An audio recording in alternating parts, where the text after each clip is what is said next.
ভারতীয় চলচ্চিত্র জগতের কিংবদন্তি অভিনয় শিল্পী বি সরোজা দেবী আর বেঁচে নেই।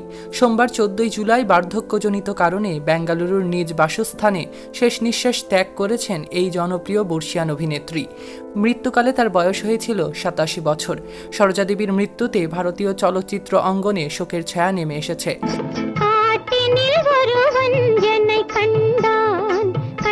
ভারতীয় গণমাধ্যম ইন্ডিয়া টুডের এক প্রতিবেদনে জানানো হয়েছে, বেঙ্গালুরুর মালেশ্বরামে নিজের বাসায় অচেতন অবস্থায় পাওয়া গিয়েছে সরোজা দেবীকে।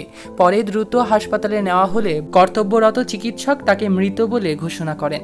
1938 সালের 7 জানুয়ারি বেঙ্গালুরুতেই জন্মগ্রহণ করেছিলেন এই জনপ্রিয় অভিনয় শিল্পী বি সরোজা দেবী। মাত্র 17 বছর বয়সে তিনি অভিনয় জগতে পা রেখেছিলেন। 1955 সালে মুক্তিপ্রাপ্ত মহাকবি কালিদাসা ছিল তার প্রথম চলচ্চিত্র।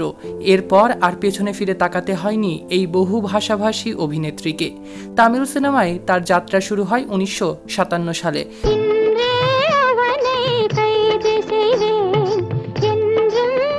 পরিচালক বি আর পান্থুলুর একটি সিনেমার মাধ্যমে। তবে তামিল ফিল্ম ইন্ডাস্ট্রিতে সরোজা দেবীর জন্য সবচেয়ে গুরুত্বপূর্ণ মোড় আসে 1958 সালে মুক্তিপ্রাপ্ত এমজি রামচন্দ্রন পরিচালিত নডোডি মান্নান সিনেমার মাধ্যমে। এই চলচ্চিত্র তাকে রাতারাতি তারকা খ্যাতি এনে দিয়েছিল। শুধু দক্ষিণ ইন্ডাস্ট্রিতেই তারকা খ্যাতি পেয়েছিলেন না, তিনি বলিউডেও আত্মপ্রকাশ করেছিলেন।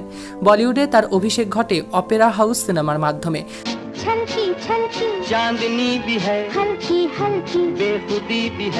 যদিও 1959 সালে মুক্তি পাওয়া পয়গাম চলচ্চিত্র দিয়ে তিনি মূলধারায় পরিচিতি লাভ করেন।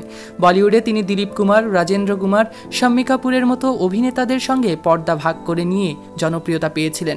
4 দশকেরও বেশি দীর্ঘ অভিনয় জীবনে তামিল, তেলেগু, কন্নড় এবং হিন্দি ভাষায় প্রায় 200টিরও বেশি সিনেমায় অভিনয় করেছিলেন সরোজা দেবী। 1969 সালে ভারত সরকার তাকে পদ্মশ্রী সম্মানে ভূষিত করে। পরবর্তীতে 1992 সালে তিনি পদ্মভূষণ সম্মাননাও পেয়েছিলেন। দীর্ঘদিন ধরে এই চলচ্চিত্র ইন্ডাস্ট্রি থেকে দূরে থাকলেও তার পরিচিতি একটুকু ম্লান হয়নি। গত বছরই তো তার দক্ষিণী সিনেমার জনপ্রিয় গান রাজা ভিনের মাধ্যমে সোশ্যাল মিডিয়াতে আবার ট্রেন্ডিংয়ে এসেছিলেন এই সরোজা দেবী।